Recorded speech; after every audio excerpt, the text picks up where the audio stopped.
Então você precisa perfeito. estar bem com sua saúde mental. Segundo, importantíssimo, comeu mal vai morrer. Não, eles sabem que quando a mulher entra na menopausa, ela aumenta em 20 vezes o risco cardiovascular. Da parte de doenças, quais seriam as principais causas hoje que você entende que essas terapias novas podem e vão combater? Longa vida. A gente começa a morrer quando o hormônio começa a cair. O que você, como médico, vê essa questão do RNA em termos de segurança? A vacina começou toda errada. Médicos não podiam falar. Naquela época, se eu falasse que é perigoso, eu ia preso, eu perdia meu registro médico. Isso é um absurdo. Dr. Gilson Yagi, que é o nosso médico especialista em longevidade. Estamos começando mais um programa The One, Pessoas Extraordinárias. Cara, para que você quer ser o The One? Né? Qual a motivação por trás disso? Comeu mal vai morrer. Vai morrer. Mal.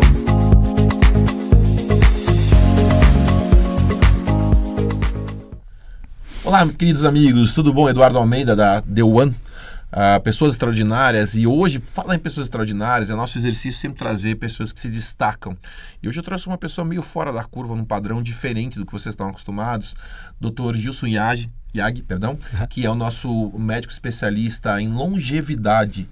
E hoje nós temos uma conversa muito interessante, porque ele nem mora no Brasil, mora em Dubai. E que bom que você conseguiu vir, Gilson. Então, para a gente começar o nosso encontro aqui, fala um pouquinho da tua experiência como médico. Como é que foi essa história, né? Você vai parar em Dubai, que coisa curiosa isso. Eu acho que eu viajei muito, parei em vários lugares, quase que não tive casa, né? Eu comecei a carreira médica, por exemplo, atendendo tribo indígena e assentamento de sem terra, sabe? O pessoal que invade a terra ali, lá no Mato Grosso do Sul. Aí foi evoluindo a carreira, voltei para São Paulo, comecei pequenininho, a clínica foi crescendo, questão estética, emagrecimento, longevidade, e chegou um momento da carreira que precisava dar eu via que o mundo estava mudando um pouquinho, e as terapias tradicionais, os medicamentos, eles eram limitados. Aí eu fui para Dubai. Ali abriu minha mente, porque eu tive contato com médicos do mundo inteiro. Na clínica que eu trabalho lá, eu acredito que tenha mais de 10 nacionalidades de médicos. Então imagina um intercâmbio, não só cultural, e de conhecimentos e de visão de medicina diferente. Entendi. Porque a visão de medicina de um chinês é diferente de um brasileiro. Sem dúvida. Então essa visão de medicina diferente vai abrindo caminhos, né? E fui para lá e falei assim, poxa, as terapias regenerativas geram cura. Onde eu posso ir, que fico no meio do mundo, e eu posso ter acesso a tudo. Por exemplo, hoje me associei numa clínica japonesa, me associei com uma clínica suíça e uma clínica na Tailândia, desenvolvendo trabalhos diferenciados mesmo, para terapias muito personalizadas, com comprovadamente eficácia. Bacana, aí você traz uma coisa interessante quando você fala da questão da longevidade, né, que também é o teu foco principal hoje de trabalho, um dos teus focos principais de trabalho, gerar vida, tempo de vida. Me fala um pouco da tua visão, porque isso que você traz para mim é muito claro. Eu fiquei 6 meses hospitalizado, tive um trauma e vivi essa experiência na carne, de que a medicina, infelizmente, ela vem se distanciando do foco na saúde e tem o foco na doença, né? Como é que você vê essa questão justamente dessa abordagem focada regenerativa, como é que você está vendo essa mudança, essa necessária mudança?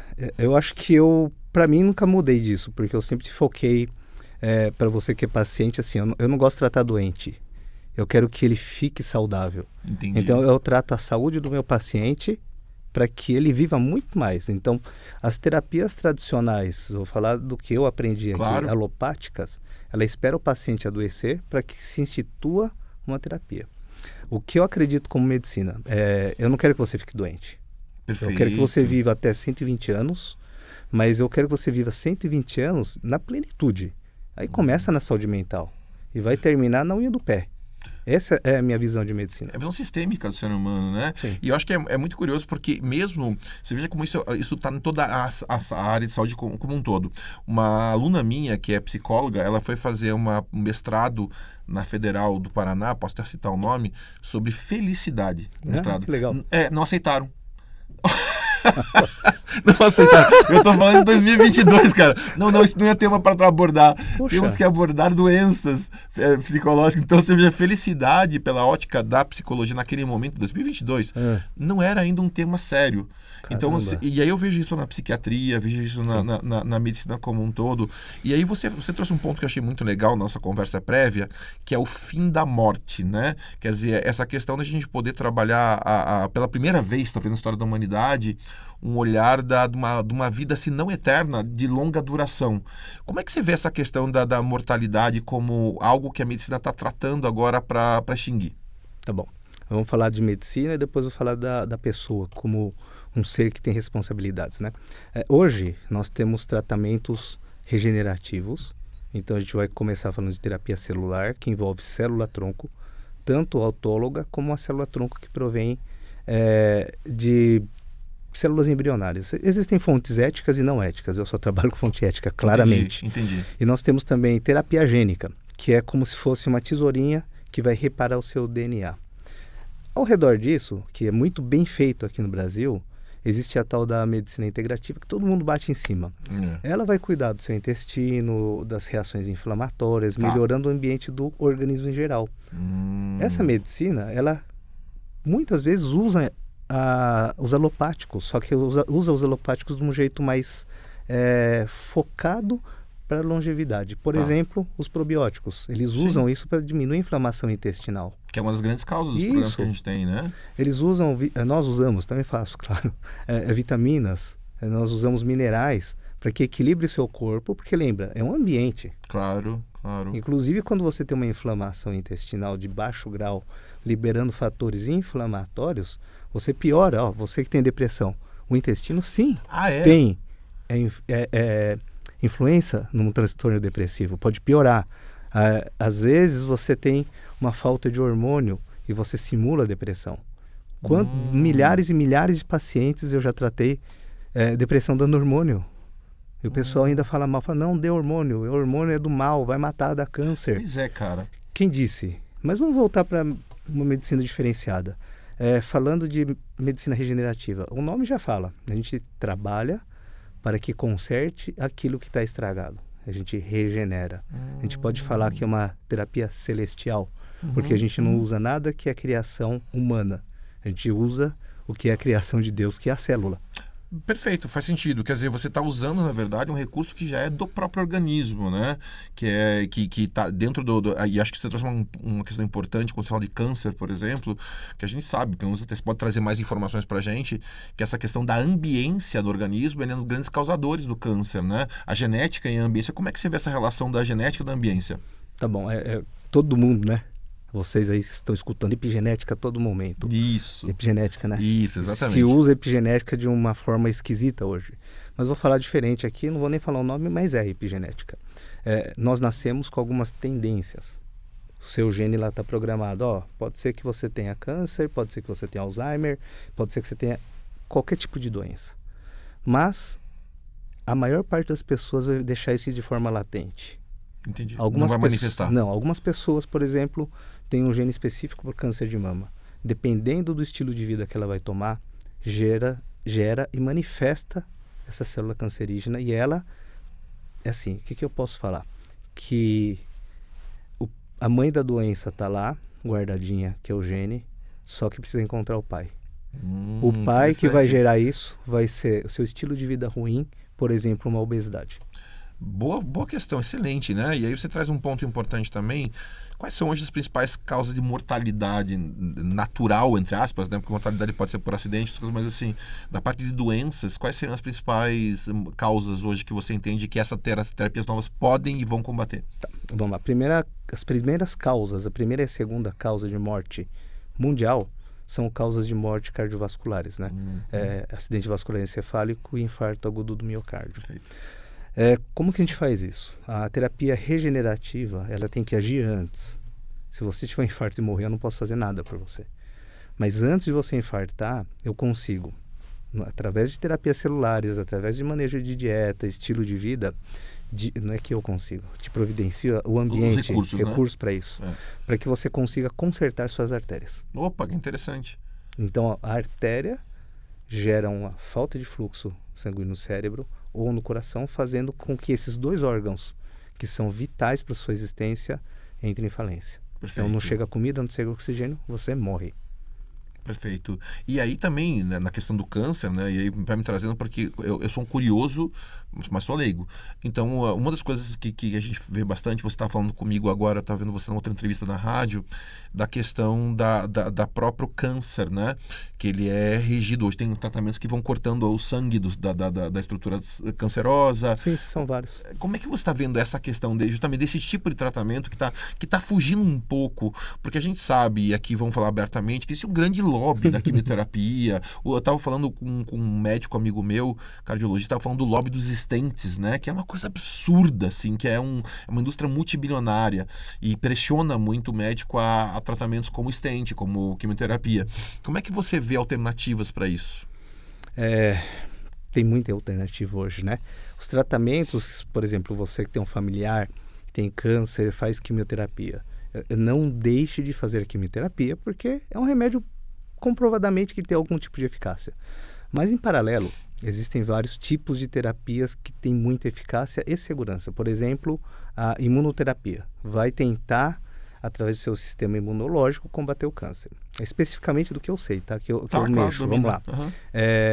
Uma vacina que foi desenvolvida no Japão, começou em 1935 a pesquisa com o Dr. Hasumi. Morreu o Dr. Hasumi pai e ainda continuou com o Dr. Hasumi filho, que ele já é idoso, deve ter quase 80 anos. Sim, então, tem quase 100 anos de pesquisa. Tem quase 100 anos, então super segura. No começo era só uma vacina, hoje é um protocolo. Então, por exemplo, sabidamente, alguns tipos de cânceres, eles se desenvolvem por um distúrbio imunológico, você não reconhece. Já ouvi falar. Então, seu corpo ele é responsável por cuidar de tudo, até de câncer. Ele vai lá e mata a célula do câncer. Um dia isso falha. Desenvolve o câncer. O que essa equipe do Dr. Hasumi fez? Eles descobriram um jeito de ensinar a sua própria célula a combater o câncer. Eles criaram um recurso interno, eles colocaram a célula para trabalhar. Isso, ele catou lá, como que é? A vacina, né? Tá bom, tira a célula do câncer. Quem que é que combate isso? Célula dendrítica. Tira a célula dendrítica. Ensina essa célula dendrítica, que é uma célula de defesa, a combater o câncer. Aprendeu a combater o câncer. O que a gente vai fazer agora? Só tem uma, né? Vamos multiplicar no laboratório. Faz cultura. Por isso que só hoje tem essa tecnologia. Faz uma cultura, planta a célula, ela se multiplica. Que incrível. E a gente vai lá e injeta direto no foco do câncer. Que incrível. Quer dizer, você esse tá colocando... foco, olha só que interessante. Esse foco, ele some. Claro, porque então você até colocando... assistir a metástase. Sim. Tem eficácia. É porque você está colocando, você está ensinando teu corpo a combater de dentro. Isso. Que coisa incrível. E isso não é RNA, né? Isso é outra... Isso é uma terapia celular. A gente vai falar são terapias celestiais. Foi fabricado desde a formação do primeiro homem. Esse tipo de tratamento. Tá no corpo, né? Tá no corpo. E aí tem um ponto importante também para a gente entender quando você coloca as terapias celulares e a terapia genética, né? Diferencia um pouco para a gente, porque mesmo eu tenho uma irmã que é geneticista, né? Que é uma das 30 maiores pesquisadoras de genética animal do mundo, né? E mesmo assim, tendo alguém tão próximo, é complexo. A gente já discutiu muito com essa questão da vacina de RNA, que inclusive essa polêmica toda na Covid. Qual que é a diferença dessas duas abordagens? A terapia genética, né, de outras abordagens. A terapia genética é um pouco mais complexa e ela visa, não estou falando que é ruim, tá? Ela visa cortar, então a gente coloca tesourinhas e coloca um DNA novo dentro de uma cápsula, às vezes um vírus, tá? E ele vai lá na célula, a tesourinha corta o pedaço do DNA danificado dentro da célula, porque DNA nada mais, nada menos que é um software que guarda as informações para produzir algum tipo de proteína, algum tipo de substância. Perfeito. Em algum determinado momento ele está ruim lá e vai produzir uma substância anormal. Por quê? A matriz está anormal. A terapia gênica vai lá, corta esse pedaço anormal e coloca a informação correta. Perfeito, certo. Então, teoricamente, é a solução de tudo. Sim. Porém, hoje, todavia, contudo, as nossas tesouras não estão tão precisas do jeito que a gente precisa. Entendi. A gente ainda não conseguiu aperfeiçoar essa técnica ao ponto de não conseguir errar mais. Entendi. E quando a gente fala assim, poxa, terapia gênica é legal, eu acho maravilhoso. É o futuro. Mas experimental. ainda é muito experimental. Existem medicamentos de terapia gênica que já estão registrados até no FDA, tá? Tá. Só que assim, é muito menos seguro do que se a gente tivesse usando uma terapia celular. Porque Entendi. a primeira terapia celular que a gente conhece, e todo mundo faz, ninguém nunca reclamou de nada, é a transfusão sanguínea. Sim, faz sentido. Você pega lá, Faz sentido. hemácia, célula de defesa, plaqueta de outra pessoa, infunde no seu corpo. E não tem nenhum tabu quanto a isso, né? Nenhum tabu contra isso. Então, quando o pessoal, esse negócio de célula-tronco, terapia celular é do mal. Fala, calma. Transfusão sanguínea faz lá na idade de Roma. É verdade. Mais de 1000 anos fazendo isso. E, poxa, o que foi errado? De novo, é uma terapia celestial. A criação de Deus você está enfiando dentro de você. E a gente tem que lembrar que mesmo o transplante sanguíneo, antes de descobrir os aglutinogênios, aquelas questões todas, fazia e matava muitas vezes, e ninguém sabia porque estava morrendo, porque não tinha ainda recursos. Mas foi feito um processo, um protocolo até se conseguir ao modelo correto. E aí vem essa pergunta também, que é justamente sobre até que ponto hoje, e a gente está colocando isso porque a gente teve algumas... Eu só vou polemizar um pouquinho, entrar uma polêmicazinha aqui. A gente teve aí, né, na pandemia esse uso de vacinas RNA e tudo mais, até que ponto elas foram seguras de fato? Porque eu tenho ouvido muitas coisas, e não pouca gente, de consequências cardíacas, consequências de trombose. Como é que você, como médico, vê essa questão do RNA em termos de segurança? A vacina começou toda errada. A forma como ela foi implementada? Começou tudo errado mesmo se fosse para outra coisa, tá? Então não se seguiu nenhum tipo de protocolo, não tem nenhuma justificativa que eles falaram ciência. Fala, poxa, fluoxetina demorou 20 anos para ser aprovada. Sim. Por que essa vacina não demorou nada? Passou por rigorosos protocolos. Não, né? E ainda usando uma tecnologia que vai mexer sim na sua matriz celular, sem saber da segurança própria. O que eu achei criminoso, eu vou falar criminoso, porque foi não dar o direito da pessoa saber que pode ter efeito colateral.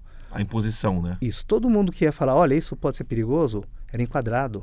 Mas os médicos, de onde né? o Médicos médico, não podiam falar. naquela época, se eu falasse que é perigoso, eu ia preso, eu perdia meu registro médico, isso é um absurdo. Foi um absurdo, foi criminoso o jeito que fizeram. Por quê? É remédio novo. Dipirona, que é um remédio muito, muito, muito difundido, tem efeito colateral. Por que essa vacina não tem? Vocês inventaram um remédio perfeito agora em um mês? E se calou essa perspectiva de qualquer discussão sobre a Não, eficácia? se calou. Isso aí foi uma coisa esquisita. Foi criminoso a maneira que foi conduzida. Se tem eficácia, foi bom, não foi, aí a gente vai ter que ter tempo. Mas falar que é seguro, mentira, poxa. Sim. Me mostra porque é seguro. Quanto vocês fizeram? Sim, então, perfeito. foi uma vacina experimental, sim. Se eu soubesse disso, era uma questão de escolher se eu quero ou não correr o risco, né? Você tinha que ter tido o direito de saber se queria tomar ou não. Foi imposto, vacinem-se. Porque é obrigatório. E não tinha só a RNA, tinha outras opções também, né? Então... Tinha outras opções, mas assim, o jeito que começou foi errado. A questão da imposição. Da imposição e o rito que se criou para se vacinar. Interessante. Então já criamos nosso momento de polêmica aqui, de falar, porque esse é um momento que é curioso, Dr. Gilson, que a gente tem observado que o mundo está tão politizado que medicina é falada agora por repórteres e não mais por médicos, né? Sim, é óbvio, né? Esse negócio é novo, viu? Eu tenho um negócio novo. Não sei se é bom, tá? Não é seguro, porque a gente não sabe se é seguro nem eficaz. Vocês querem usar ou não? Poxa, o jeito certo de se falar. Não ficar encobrindo as coisas. Falar, não, isso aqui é experimental, a gente não sabe se funciona, não sabe se tem colateral. Mas... tá aqui, tá?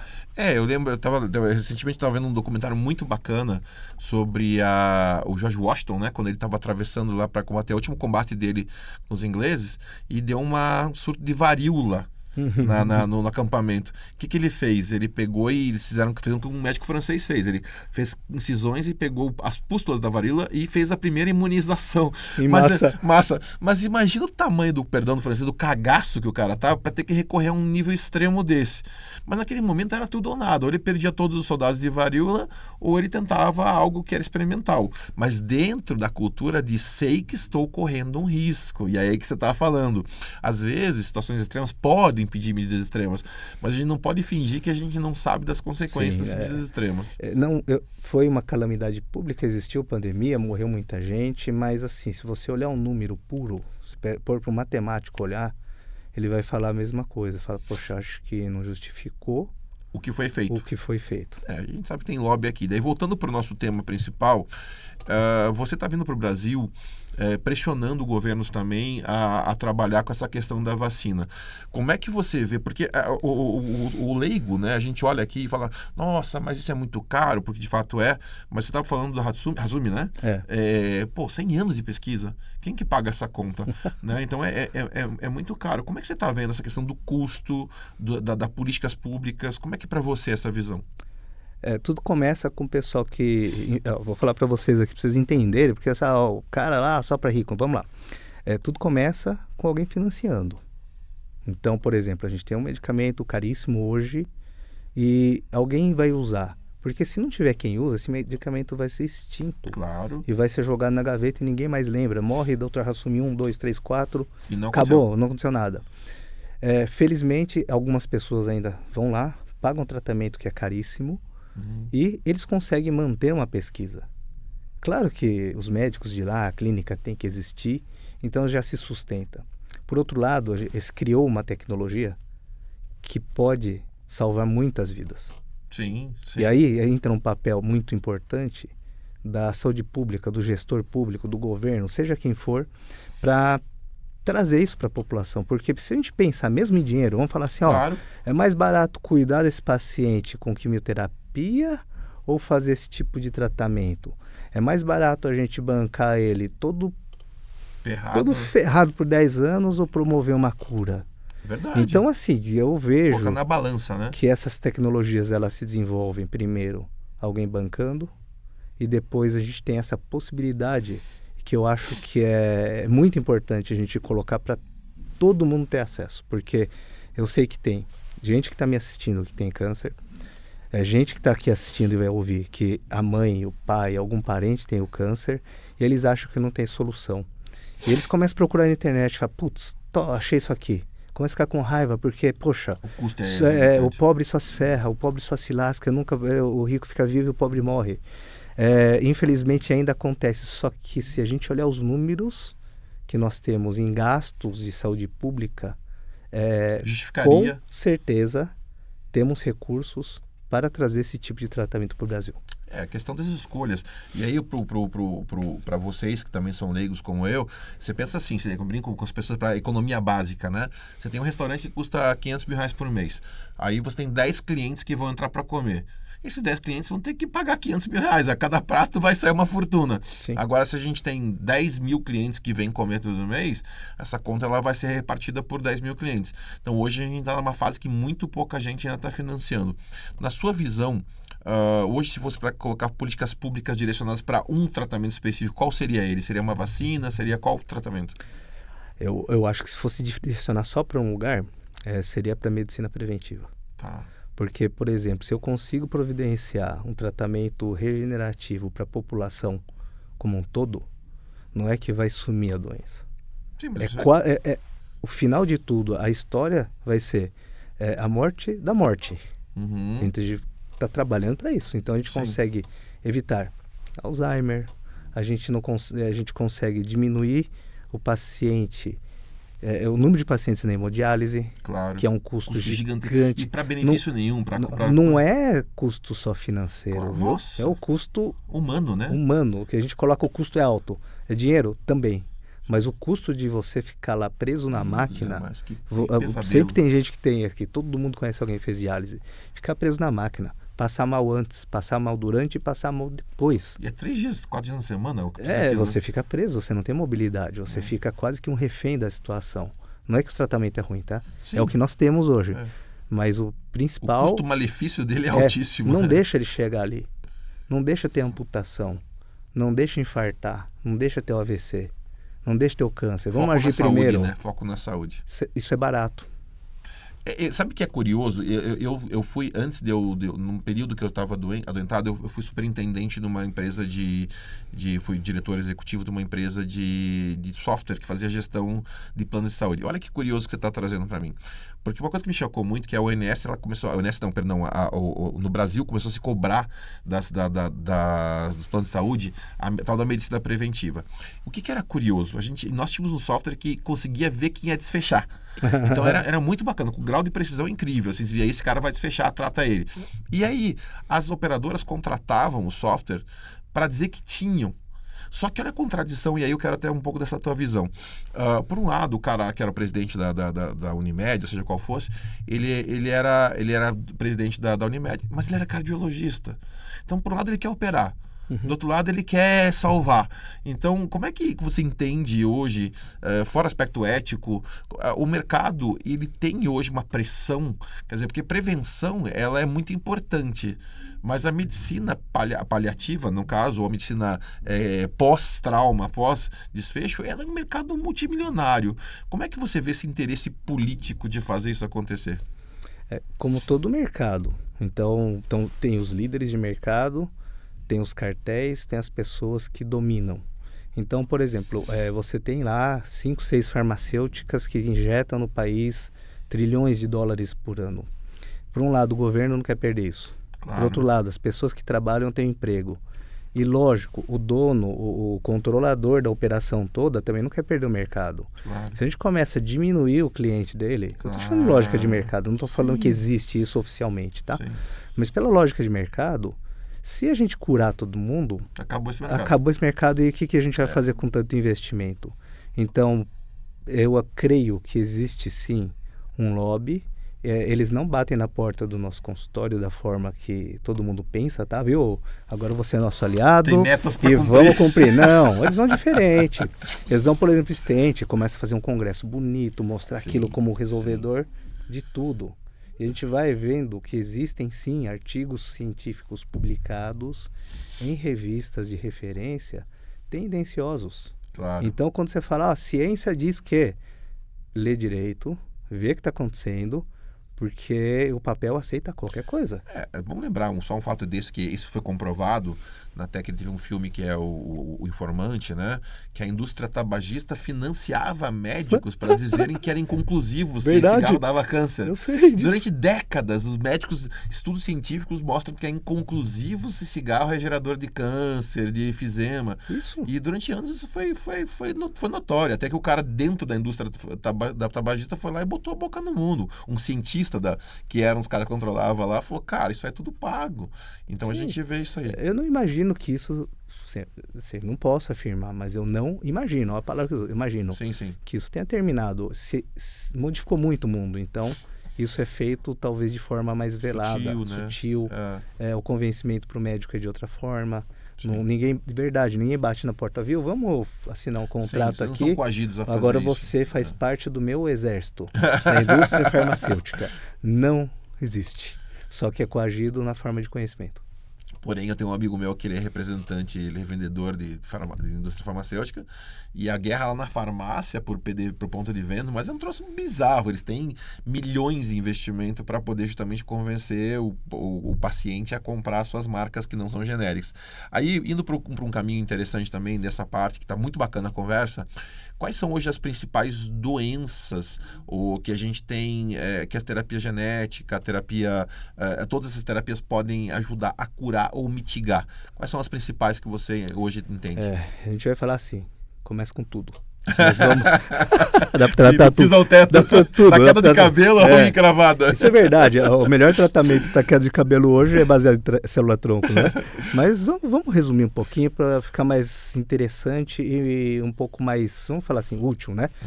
Várias doenças que o público sabe que são intratáveis, por exemplo, o autismo. O autismo, teoricamente, a gente não tem remédio nenhum, tá? Mas existem pessoas trabalhando, sérias, publicando, mostrando que se você começa a fazer uma terapia celular baseada em célula-tronco, claro, são células específicas. Claro. A gente não vai falar célula-tronco é um negócio só, não, são várias coisas. A gente gasta mais de 24 horas só para explicar cada uma, tá? Mas vamos falar assim, genérico. Se você pega uma criança até 3 anos de idade, autista, você consegue diminuir o grau de incapacidade dela. E autismo, né? E autismo. Eu achava que era mentira quando eu comecei a ler. Vocês são tudo mentiroso, isso daí não existe. e duvido que você me convencer que isso está funcionando. Sim. Queimei a língua, graças a Deus. Que incrível. Que incrível. Vamos falar de lesão de medula nervosa. Ruptura. Isso eu vi. Amigo meu, cirurgião, neurocirurgião, e começou a tratar. Também, tudo em fase experimental, e pegou o cara, tipo, no dia que ele lesionou. Sim, sim. E começou a terapia intensa, terapia celular baseada em célula-tronco. Intensa, pá, injetando no local. Ele é neurocirurgião, então colocava. O que era para não andar, ficou em pé. Que incrível. Ele era para ser tetraplégico. Não que ele voltou à função 100%. Claro. A gente não tem essa tecnologia, mas ele conseguiu ficar em pé. Eu estou falando de um caso, não estou falando que isso foi publicado amplamente. De novo, né? A gente chega aqui, ó. É só para rico por enquanto. Parece que sim por enquanto, mas... Tudo movimento, né? Tudo começou assim. Eu imagino e tomo como pessoal isso, para que esse tipo de terapia seja popularizado. Mesmo que não seja aquela mais cara, mas, vamos falar assim, os princípios da medicina regenerativa, que eles estejam disponíveis para 100% das pessoas. Perfeito. Porque a gente trata aqui de pessoas, você tem uma história, você tem um pai, você tem uma mãe, você tem filhos para criar, e o seu direito à vida é muito importante. Então você tem a vida, que isso é muito caro. Então acho que a pessoa tem direito de viver mais. E você trouxe a questão da cervical, coluna cervical, trouxe do autismo, quer dizer, coisas que não só vão reduzir a longevidade, mas vão criar uma sobrevida com muitos problemas. A família que tem um autista, por exemplo, de grau elevado, é muito sofrido. O que mais que você vê que são elementos? Você está falando do câncer, por exemplo. Sim, vamos continuar no sistema nervoso central. Alzheimer e Parkinson. Caramba, dois males do nosso século. Isso, né? Demência e tremedeira, né? Uhum. Pegando em casos iniciais, muitos resultados positivos de paralisar a evolução da doença.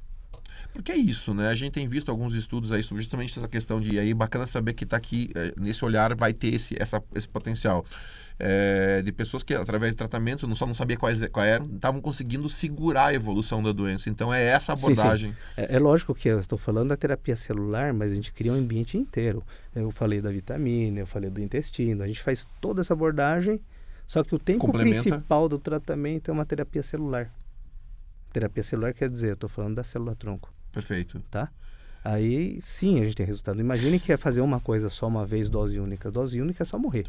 Sim, essa dose única mesmo. É só morrer. mas aí a gente tem, então, hoje uma abordagem que para essas doenças estão sendo efetivas, vamos dizer assim, já tendo um bom resultado comprovado. Sim, um bom resultado comprovado e o principal, segurança. O principal é segurança. Começa tudo com segurança. Isso é bem importante que você traz, porque aí a gente tem uma efetividade com um grau de segurança. E eu acho que também um ponto importante aqui, como eu falei lá, a questão do George Washington, é que tem situações em que eu fico discutindo. Nós temos uma fixação pela vida, mas às vezes a vida é em condição subhumana. Então a pessoa vai estar viva lá, mas num processo vegetativo e tudo mais. Aí não é esse o caso, né? Não. Eu sempre falo para os meus pacientes, existe, tá? Existe coisa pior que morrer. Eu sei bem. Existe coisa pior que morrer. Então eu nunca trabalhei para que a pessoa fique pior do que morrer. Sim. Então a gente fala, não quero você acamado, não quero você com uma dor de alto grau para sempre, não quero que você fique fazendo um tratamento que vai te esgotando fisicamente todo dia, tirando sua alegria. E essas coisas são muito ruins, mas hoje a gente tem como matar a morte, né? Lógico que você vai morrer ainda, mas você é uma figura de linguagem, vamos matar a morte. Sim. Então a gente consegue prolongar a vida, e com qualidade. E quando eu falo que você vai chegar a 100 e tantos anos, se você seguir esse plano, claro que pode acontecer acidente, eu não sou dono do tempo, quem é dono do tempo é Deus, mas assim, medicamente... Cria as condições. Eu crio as condições necessárias. Tanto é verdade que, como eu sou hoje a maior autoridade em Ikigai no Brasil, né, que está ligado à longevidade, e a gente viu isso, até está se questionando muito, porque as novas culturas alimentares em Okinawa estão tirando um pouco desse aspecto que não havia obesidade lá, não havia... Então, hoje, Okinawa é a terra mais longeva do mundo, as Blue Zones, né? Por conta justamente do estilo de vida, né? Sim. E o que eu achei muito interessante é que o estilo de vida lá não é só alimentar, são as relações sociais, Sim. a maneira como você enfrenta a vida. Então, quando você fala dessa ambiência interna do corpo, você não está falando apenas de práticas como exercício, você entende que as relações interpessoais são fatores geradores de um ambiente interno saudável? Sim, vamos lá. Eu entendo saúde de um jeito muito simples, tá? Uhum. Começa na sua saúde mental, que inclui suas relações interpessoais. E depois vai pro resto. Então você precisa estar bem com sua saúde mental. Segundo, importantíssimo, comeu mal, vai morrer. Vai morrer. Muito mal. Tá na Bíblia. Você abre a Bíblia ali, o primeiro livro da Bíblia, fala assim, vocês vão escolher entre vida e a morte. O que escolheram? Comer o fruto proibido. Vocês vão morrer. Você escolheu o caminho. Escolheu comer errado. Vai morrer. Cara, na primeira escolha, né? Você vai morrer, porque você de verdade, você escolhe o jeito que você vai morrer. O dia não. Mas as suas atitudes do dia a dia, você está levando para sua causa de morte. Então, quando eu pego o paciente, primeiro me pergunta, viu? Você já escolheu sua causa de morte? Que pergunta boa, inteligente. Cara, mas é a primeira que você tem que fazer. Eu tô nem aí, quero morrer de acidente de carro. Pode ir embora aqui, vai lá, corre. Pra que você vai tratar? Sim. Tá, eu não sei. Então vem cá que vamos pensar junto. Você quer ter um AVC, ficar acamado? Você quer amputar? Você quer ficar cego, quer ter câncer? Tá, continua do jeito que você tá. Não, eu quero ficar bem. Não, mas define melhor. Fala aí. O que é ficar bem pra você? Me define. Seja específico. Seja específico. Qual que é a causa de morte que você quer ter? Começa desse jeito. E deve-se começar assim. A causa de morte. Vai, meu filho, fala aí. É desse jeito que fala na consulta. Tá, não sei. Então vem cá. Causa de morte. Velhice. Então você tem que trabalhar para morrer de velhice. Que bacana. E aí você tem visto, porque a gente tá vendo um momento. É curioso que com tudo que a gente sabe, nós estamos vendo uma população nos Estados Unidos com 60% de hiperobesidade já, obesidade. Quer dizer, o que você entende que nesse processo você estava falando comigo, até eu vi que a tua especialidade na obesidade lá é fatores mentais, né? Sim. Comportamentais. A USP lançou recentemente uma pesquisa que 80 e tantos por cento dos bariátricos volta a engordar, né? Foi um assustador o número. Porque você falava em 50, 60, hoje agora é 83%. Não é assustador. A base da doença é uma só, né? O pessoal esquece que a doença, a obesidade não está no estômago, nem no intestino. Não está. A obesidade habita no seu comportamento e na relação que você tem com a comida. Putz, sensacional. Só. Se você conseguir convencer o obeso que ele nunca vai ser ex-obeso, que a comida mata, e ele entender de verdade que a comida mata e é mais perigoso do que pular de paraquedas, sem o paraquedas dentro, ele vai saber o que ele está fazendo. Só que aí que tem a cultura de a culpa não é minha. Sim. Responsabiliza o outro. Sim. É só hoje, não tem a disciplina. Sim. Não entende que... Eu faço escolhas de curto prazo, matando longo prazo, né? Quanto tempo de... Você tem acesso ao tempo? Só pra gente ver quanto tempo eu tenho de... Que acho que tá bom pra caramba, tá sensacional nossa entrevista. Então, você encarnou o personagem que eu queria que você fosse. 36 minutos. Mais 10 minutos de... Você encarnou o personagem, cara. Você tá no teu melhor. Você tá no teu melhor. Tudo aquilo que a gente conversou, você tá trazendo para o nosso encontro aqui. Sensacional. Então, voltando aqui na questão. Então, a gente começa a perceber aqui, doutor Gilson, que a gente tem então que trabalhar em duas dimensões, né? Uma dimensão terapêutica e uma dimensão comportamental. Sim, né? falando de obesidade, sim. Sim, né? Tudo, né? Na verdade. Sim, mas você entende também, então, aí vem essa questão da tua visão de medicina, que eu tô achando muito interessante a tua visão de medicina. Não é? Percebam quando a gente fala de pessoas extraordinárias, o Dr. Gilson ele traz pra gente não apenas uma terapia, mas uma visão de mundo. Uma visão de mundo sobre longevidade, sobre saúde plena, sobre o direito de viver, né? O direito de viver e viver bem e de forma longa. Eu queria só abordar uma coisa que é transversal aqui, que também tem a ver com isso. A gente falou, eu sei que não é teu foco específico, mas está dentro dessa visão. Você começou falando, eu queria discutir um pouquinho só essa questão de terapias hormonais também, que a gente viu muito, que se criou. Porque eu estava vendo esses dias o protocolo de um cara que morreu lá, que foi de arrastar para cima um fisiculturista, e o protocolo era um absurdo. O cara tomava 7 níveis de droga, e aí você fala que o hormônio mata. Como é que você vê como uma terapia possível também, o hormônio como processo terapêutico, né? Eu acho que a falta de hormônio mata mais do que o hormônio em si. Isso que eu queria entender. Isso é muito simples. Isso aí, você envelhece no momento que os seus hormônios decrescem. Mesmo médicos que são contra a reposição hormonal, eles sabem que quando a mulher entra na menopausa, ela aumenta em 20 vezes o risco cardiovascular. Você veja. Depois da menopausa, você vê que aparece um monte de coisas. Por exemplo, ó, deve ter mãe, filha, alguém tá com isso aí. Osteoporose, ganho de massa gorda e perda de massa muscular, que isso já é uma causa de morte. Osteopenia. E já vamos começar de cima. Mudanças comportamentais, irritabilidade, depressão, isso mata. Depressão mata, pelo amor de Deus. Sem dúvida. Que isso, mata e é ruim. A pessoa está morta, viva em depressão. Ela começa a ter o cabelo ruim. As interações sociais ficam ruins porque a libido diminui. Deve sim se falar sobre sexo, porque faz parte da vida das pessoas. E falta de sexo após a menopausa, que nós estamos muito produtivos. Menopausa aos 50. E a mulher para de ter desejo, acaba com muito casamento. Nada contra, nada de desvio de caráter, traição, nada. Mas as separações acontecem nessa fase da mulher. É verdade. É interessante isso. Estatisticamente falando, nós temos um grande número de separações porque, e aí entender isso, né? A mulher, mais do que o homem normalmente, perde a libido cedo e aí o casamento ele perde muito dessa perspectiva do relacionamento interpessoal do casal, os elos, né? Porque sexualidade é elo afetivo, tá? Acima de tudo. Sim, uma coisa que se imagina que tenha dentro de um casamento. Sim. Então você perde um dos itens que fazia a sustentação do casamento, dificilmente ele vai ser longo.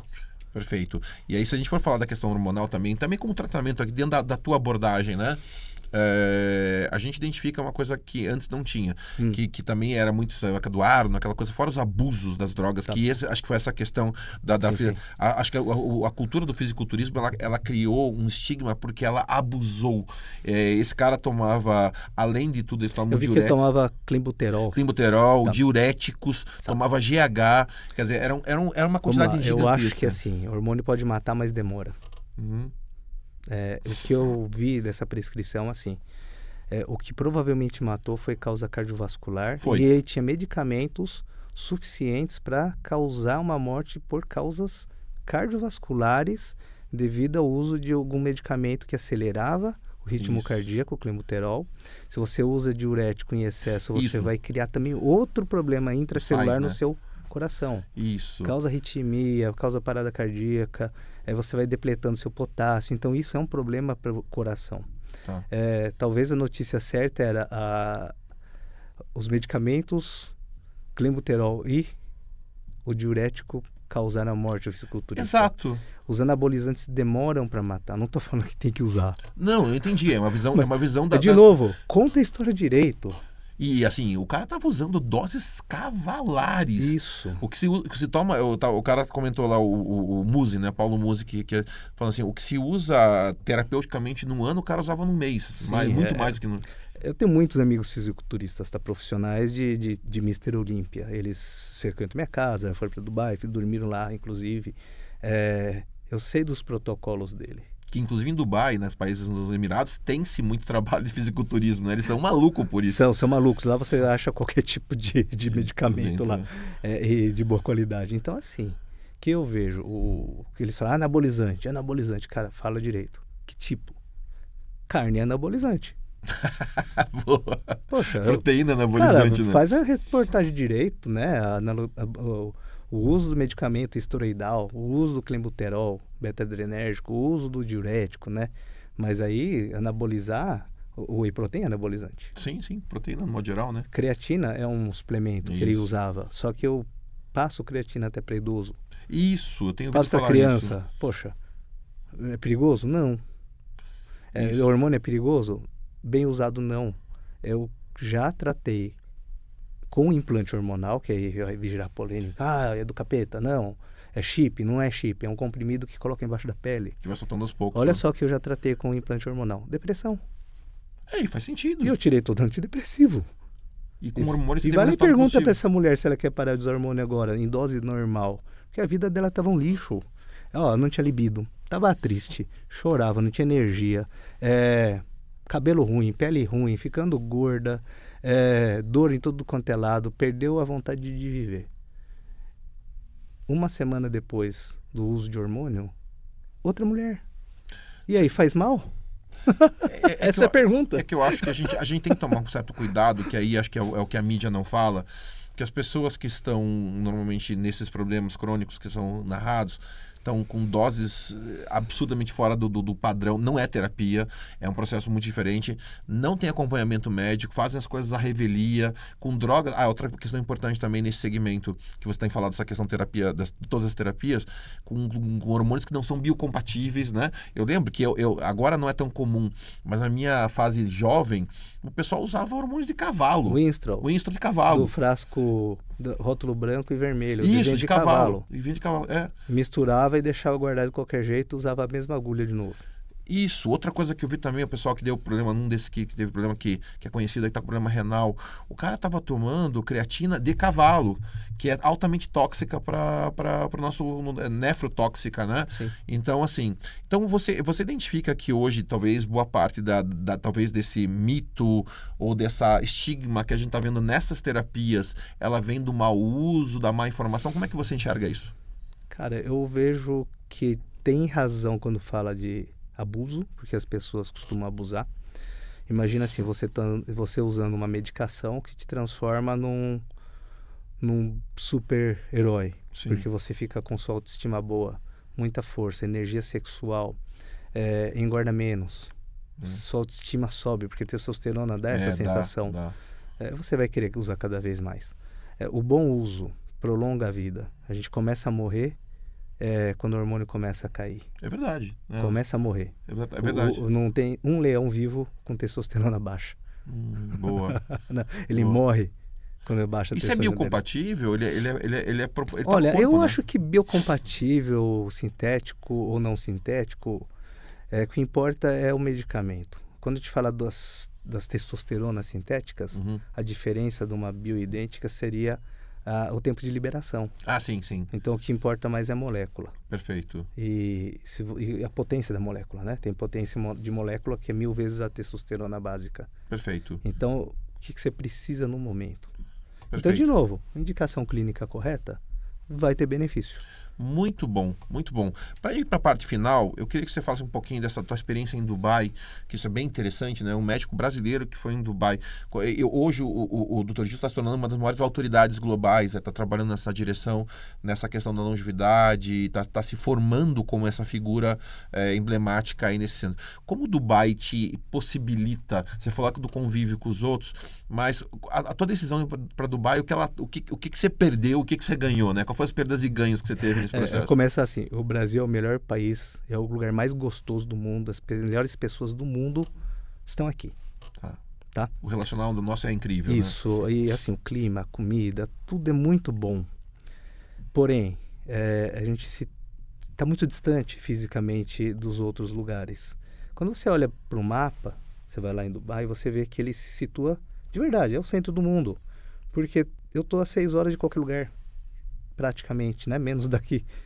6 horas de Europa, 6 horas da Ásia, da China, um pouco mais longe da Austrália e do Brasil, Estados Unidos um pouquinho mais longe, mas o centro das coisas que estão acontecendo estão se direcionando para lá. Perfeito. E é pulsante lá, né? Lá é pulsante, lá não para, você tem um ambiente certo para conhecer pessoas, as tecnologias, a legislação lá é um pouco mais flexível, então a gente tem acesso a biotecnologias que aqui no Brasil, infelizmente, não vai chegar. Por causa de legislação. Não é muito atrasado, né? Muito retrógrado. Tudo não pode. Mas tem comprovação. Não pode.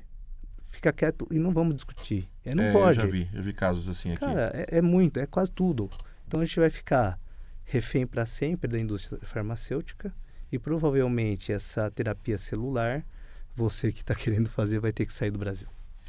Isso é um ponto de atenção, porque você está com negócios, relacionamento lá no Japão e na Tailândia.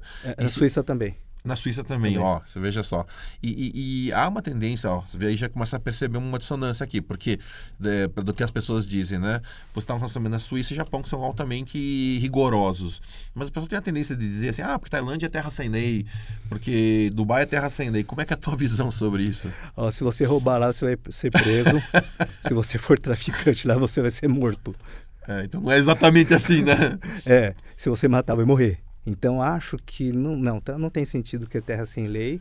O que Dubai me atrai muito, porque não tem imposto. E você tem uma liberdade financeira, uma segurança extrema. Japão também tem segurança extrema, mas Tailândia. Não é terra sem lei, não. No passado foi. Mas a legislação lá, a gente fala que lá tem uma gray zone na saúde. Sim. Então, algumas terapias a gente consegue se aplicar lá. Então, onde eu trabalho, chama DeMarais Clinic, uma clínica americana muito séria. O financiador dessa clínica também é financiador da clínica Mayo dos Estados Unidos. Então, o que acontece? É muito sério. Então, certificados de segurança biológica, certificados de procedência, protocolos, todos americanizados, assim, de último grau de segurança. Não é bagunçado. Mas existem clínicas lá que são bagunçadas, obviamente. Sim. Como aqui em São Paulo. Isso quer dizer, que você vai ter aqui também situações muito críticas, né? Sim. Só que a diferença talvez seja que a legislação, ela te dá mais liberdade para trabalhar, Sim, né? lá eu consigo fazer célula tronco embrionária. É óbvio que não é fruto de aborto. Claro. É de líquido amniótico ou cordão umbilical. E eu consigo chegar no nível terapêutico de excelência. Eu consigo dar resultados assim que, quando eu me formei, eu nunca imaginei. Entendi. Um ponto de atenção. Então, para a gente concluir, eu queria depois que você passasse pelas redes sociais, mas se você tivesse que dar uma orientação para os nossos... Porque gera um desejo, e eu sei que é caro isso. Hoje a solução é ir para Dubai? Como é que você está vendo isso? Qual que seria... Se a pessoa tem uma dessas questões, qual seria o caminho? A gente está falando da pessoa que está adoecida, né? Exato. Que está precisando. Isso. Eu acho que o primeiro caminho é assim. Vamos procurar um médico que faça esse tipo de tratamento e comece a olhar para fora do Brasil. Porque não é igual lá fora. Infelizmente, não é que nós não temos médicos bons. Entendi, claro. Eu sei que se eu andar aqui 2 quilômetros, eu vou achar mais de 10 médicos melhores que eu. A qualidade médica é excelente aqui no Brasil. A legislação é ruim. Não permite, né? Não permite. Talvez eles saibam fazer, mas não conseguem fazer. Mas o caminho é fora. Vai para Dubai, a gente começa a terapia lá. Eu posso te mandar Japão, Suíça ou Tailândia. Depende do seu problema. Claro, poxa, por enquanto ainda é caro. Eu imagino que daqui a alguns anos eu consiga formar alguns médicos, criar uma equipe e um meio de trabalho. Eu vim para isso também. Criar um meio de trabalho para conseguir fazer isso aqui chegar num custo mais baixo. Para ter mais pessoas tendo acesso. Claro que não é SUS, mas só que o preço que sai lá de cima cai para 1/10. E aí você está falando em dois aspectos, dois trabalhos seus muito interessantes. Um trabalho junto a alguns governos e a políticas públicas e um trabalho de formação de novos médicos com essa visão, é isso? Claro, se não tiver o prescritor, a gente não vai ter o tratamento. Eu tenho um tempo limitado. Eu não consigo atender mais do que escala, né? 300 pacientes no ano. Na verdade, eu atendo 100 pacientes por ano. Eu não consigo... Poxa, São Paulo tem 20 milhões de habitantes. Não tem como escalar. E esse resto? O que vai acontecer? Perfeito, gente, foi uma conversa incrível, tenho certeza que vocês ficaram apaixonados, falaremos tranquilamente mais 1 hora aqui, mas acho que é interessante aqui no The One sempre trazer a pessoa, nosso objetivo é mostrar que no Brasil tem muita gente extraordinária e que essas pessoas pagaram um preço, né? Porque eu sempre falo para as pessoas, para você sair do ordinário pro extraordinário, você tem que dar o extra, né? E você deu o extra, o custo de você abandonar uma carreira sólida aqui no Brasil como médico e ir para Dubai foi incrível. Se você tivesse que dar um recado nessa direção, um recado sobre carreira, sobre pagar o seu preço, o que você diria para os nossos ouvintes? Você está pronto. Você já tem toda a ferramenta necessária para tomar o próximo passo. Faça mais. Você vai ter mais. E crie uma resistência suficiente para não desistir no fracasso. Porque vai perguntar para mim, errou mais, é lógico, não é que eu matei paciente, não.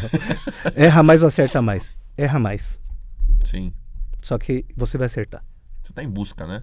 Erra mais do que acerta. Sim. Vai ter que ter coragem de bancar esse custo, né? Fica firme.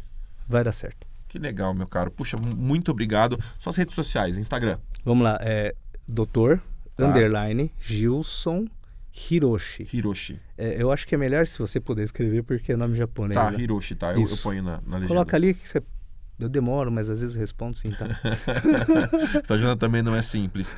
E assim, até quando você vai estar no Brasil? Quando você volta para Dubai? Daqui 3 dias eu volto para... 5 dias eu volto para Dubai. E a cada 3 meses, provavelmente, eu volto para o Brasil, porque o meu projeto mesmo é que eu traga essa vacina para cá e que eu consiga formar alguns médicos para poder atender essa população. Incrível, meu caro. Gente, foi incrível. Tenho certeza que vocês gostaram muito. Agradeço muito a Eu tua que agenda, agradeço. a tua disponibilidade. E vamos estar sempre trazendo pessoas como o doutor de altíssimo nível para conversas que a gente possa levar para você o entendimento do que está acontecendo. Claro, o conteúdo é muito importante, mas também sempre com esse olhar de que saia do óbvio, saia do lugar comum. Busque ser extraordinário, porque você é uma prova, assim como todos que vieram aqui, que nós brasileiros conseguimos espaço até fora do Brasil. Sim. Quando a gente está disposto a pagar o preço. Eu acho que não tem nacionalidade sucesso. Boa. Boa, é isso mesmo, né? Tem força de caráter, força de... É verdade, não tem cor, não tem sexo, é você. Perfeito. Gente, muito obrigado. Ficamos então com mais um The One com vocês e até o nosso próximo encontro, sempre na sintonia de os melhores, as pessoas mais relevantes que o mercado, que o mundo tem a apresentar.